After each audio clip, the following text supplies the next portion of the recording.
One way you can do it too, if you have a wood bat, you can just draw a line on your bat and then put it right in the middle of that or real close to that. That's really easy way to center it too on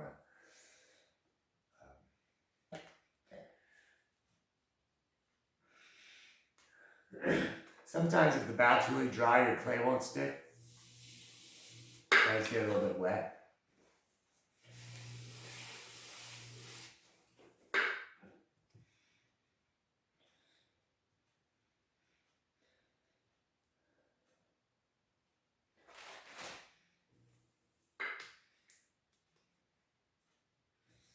I don't smash this down too much because I want to be able to take it off, right? It's just to hold the pot. Okay. So I'm going to throw the bottom of the pot now. I'm going to open it up and throw the bottom. I started doing this probably 20 years ago or so, and I'd make these upside down planters. And I'd throw the bottom of the planter. I just got the idea one day. No one ever showed me this. I kind of just came up with it. So first of all, probably want to round this off a little bit.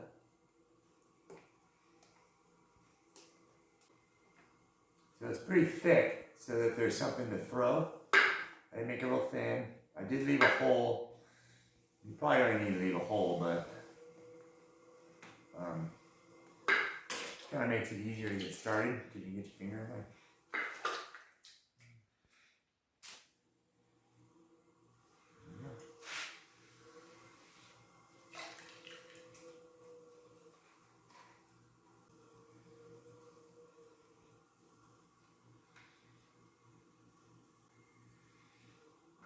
So I actually kind of just recentered it a little bit.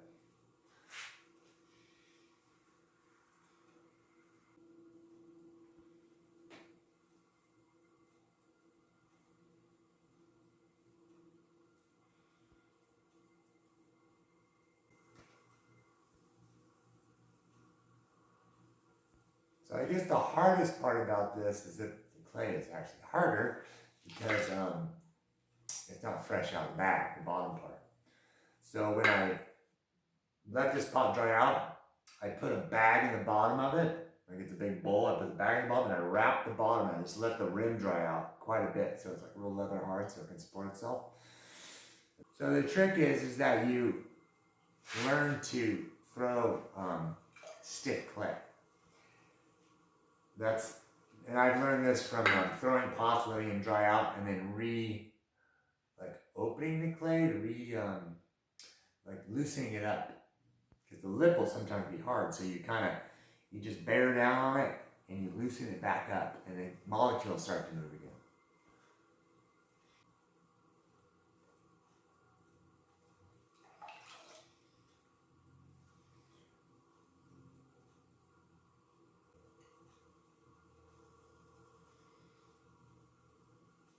So I guess you could leave a hole big enough when you throw it in the bottom on the wheel to just put your hand in.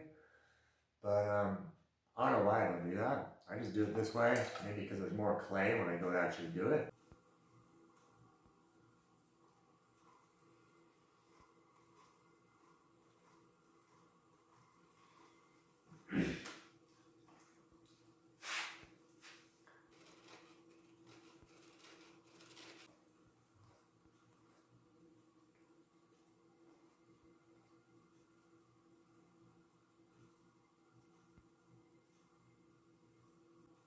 So this is going to be a hanging lampshade from the ceiling. So right now I'm thinking about how's the shape going to look when I'm done. I just started making these. I made a couple for a friend for their new store. And she kind of gave me the idea. So I made 2 lampshades. Maybe I'll show you at the end of the video. So making 2, you got to make them exactly the same. So I'm just making 1 here. So I'll just kind of make a different type of shape, whatever comes to my mind at the moment. So there's kind of a thick spot right here. Now I could trim it off, or I could use it, maybe bow it out, make something interesting with it. Let's see here. What will happen?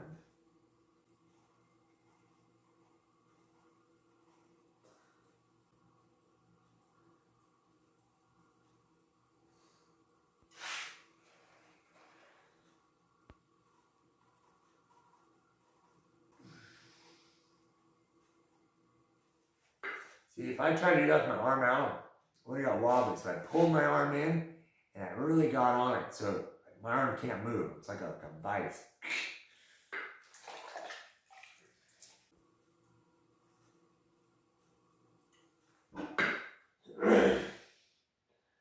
I guess you could say you could just throw something from the start. You could just pull the clay out, have no bottom, and just pull this and make it. The one thing that I like about doing this is that I don't have to turn it over. The lip is finished. So if I did it that way, I'd have to turn over and trim the lip so it's nice and round somehow. But this way, it's already done. So there's no turning it over and using some kind of chuck or something. So I guess getting rid of one process creates another, but it's just however you want to do it. I'm sure there's an easier way. Maybe you could put two sections together. A lot of different ways. And one thing about these bats, I don't care if they're plastic, whatever they're made out of, never leave the clay on the bat. I worked at a college and the plastic bats would work.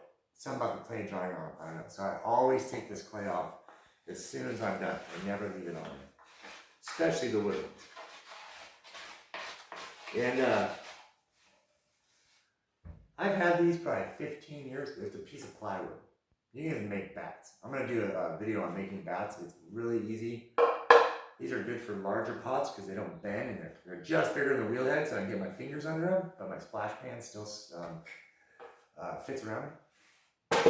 There it is. And then let them dry. Don't just stack another one against it. Let it dry out.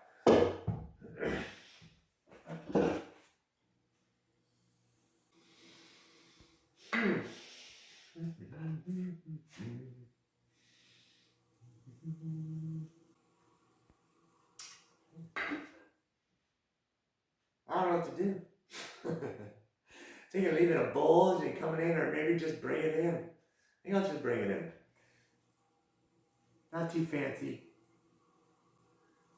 So I'm going to straighten it up so I can get ready to start collaring.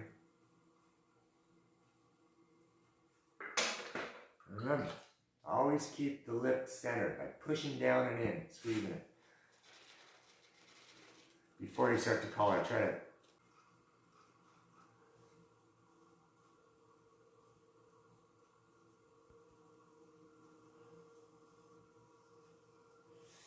getting these like these ripples on the inside.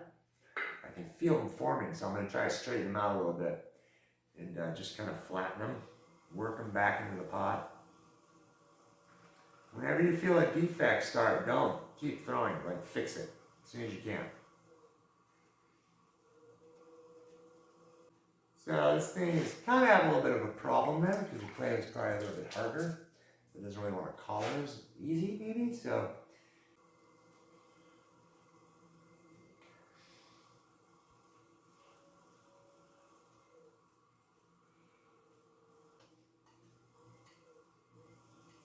And if you have a wobble, always bring the wobble to as far as the top you can. If the wobble's down here, you can pull that wobble up to the top.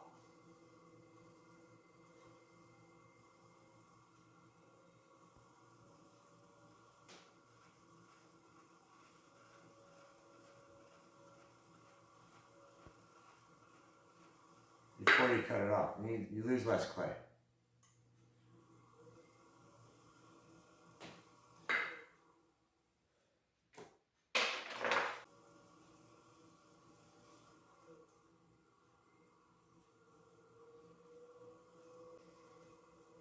I almost forgot. I was trying to collar it and make the thing, but this is what I got. This is going to hang in there. So I need to fold it over and make a flat spot. I almost forgot. So I'm going to do that right now. I'll get it close to perfect, and then when it's more leather hard, I'll go back and I'll trim the hole to about exactly what I want.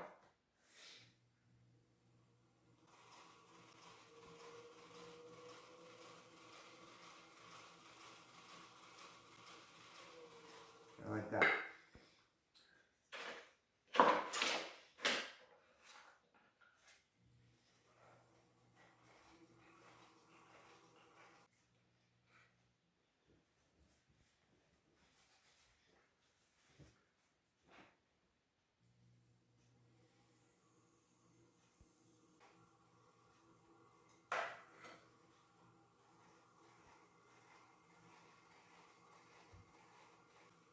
you don't want to get this part too thin because it's got a whole lot of weight. So you try to get a little bit thick.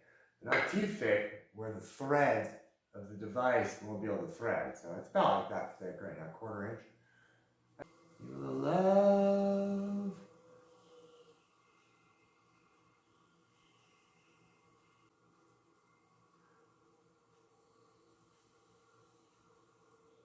Something like that. So anyways, like I said, that's probably about perfect, a little bit bigger, but I'll probably trim it out a little bit more for the shrinkage, probably just so it almost fits through, but not quite, and it should shrink up fine.